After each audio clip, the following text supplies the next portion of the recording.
Hi everybody, it's Heath, and I'm back with another video about War of Kings gameplay and strategy, particularly talking about the opening construction phase and what you might choose to do.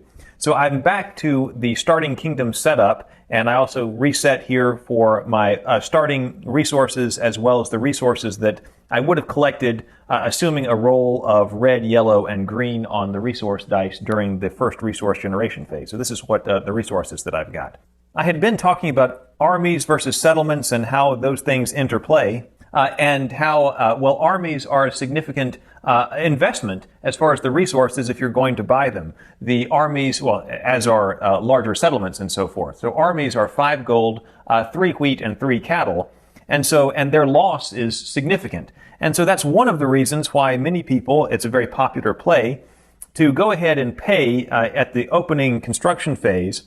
Let's see, that cost, I'll go ahead and do that here. So 5 gold, 3 wheat, and 3 cattle, and go ahead and recruit an army into your capital territory.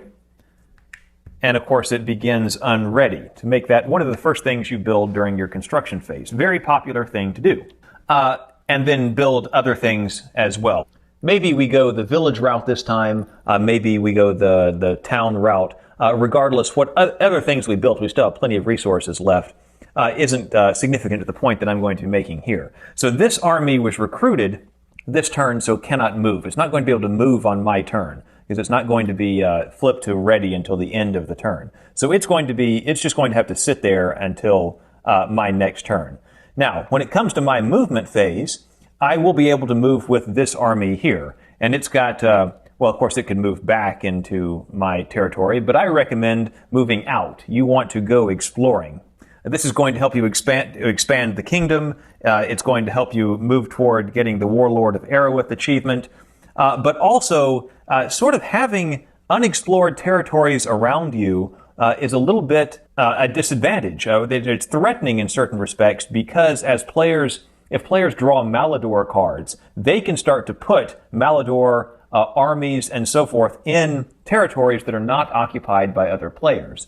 So if you don't try to, reach out and start to establish this zone around your kingdom, well, another player, if they draw Malador and they want to harass you a little bit, they can start dropping Marauder armies into the territories around you that are not controlled by you or by somebody else. So if you hang back, well, then you haven't protected your buffer around you, and you may have armies, Marauder armies dropping right into the spaces, the territories right next to your core area of the kingdom.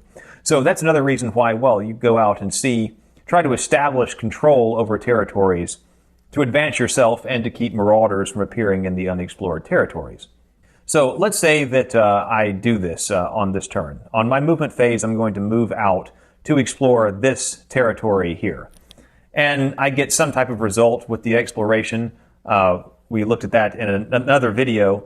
But of course, I become unready at the end of my turn. Maybe let's say for the sake of example, I was just able to take control of it without incident, and so it's mine.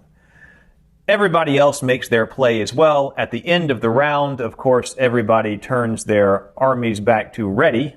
We would check to see if anybody had won the game, and then we would roll resource dice and collect our resources, and then begin another construction phase. But what I want to talk about is the next movement phase. So I would build a whole bunch of other things, and then other players would as well. Then we would go to the individually played part of the game where people would go through their movement phase, their exploration phase, and their battle phase, and so forth.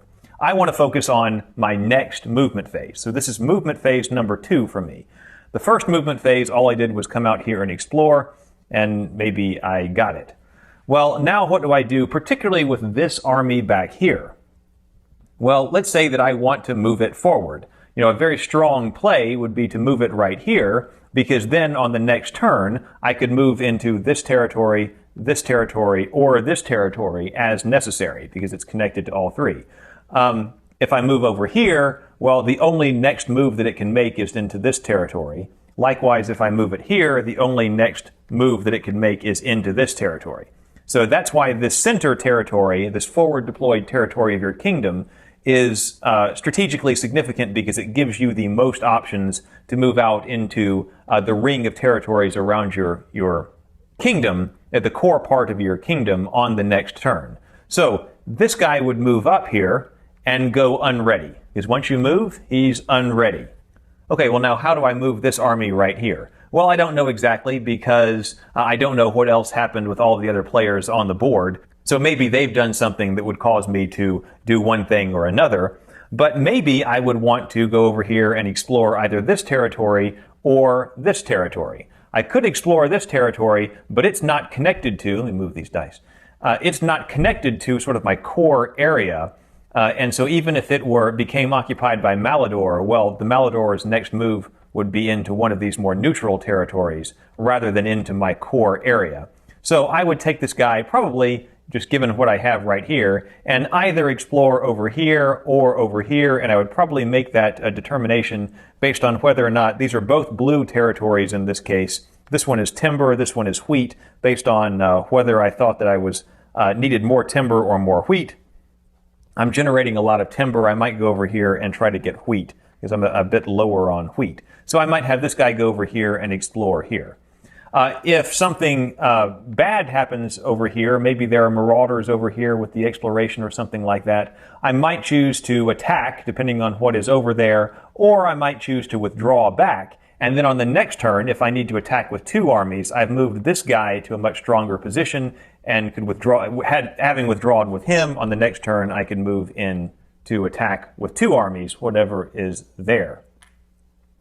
So let's say that happened, and whatever happened, I was able to take control of this territory over here as well. If that went without incident, then this guy here would be able to move here on the next turn and explore it, and then I would have been able to explore all of my all of my area around my core kingdom. Okay, so why is this significant, and why does this have an impact on what you might choose to build on your first turn of the game?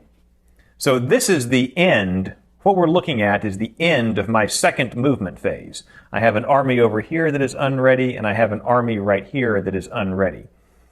At the end of the turn, of course, these would become ready again. Then we'd go check for victory. Then we would roll for more resources and go through another construction phase. But the significant part is I built this guy, this army right here. This army was recruited on the very first turn of the game right here in my capital territory. And I moved it forward. And at the end of the second movement phase, my second movement phase, I end up with an unready army here in my central territory. Is there a different way to sort of get the same result and perhaps more effectively use resources and build myself economically? Let's take a look. War of Kings is available on Ravenkeep.net. Shop now and get it for your table.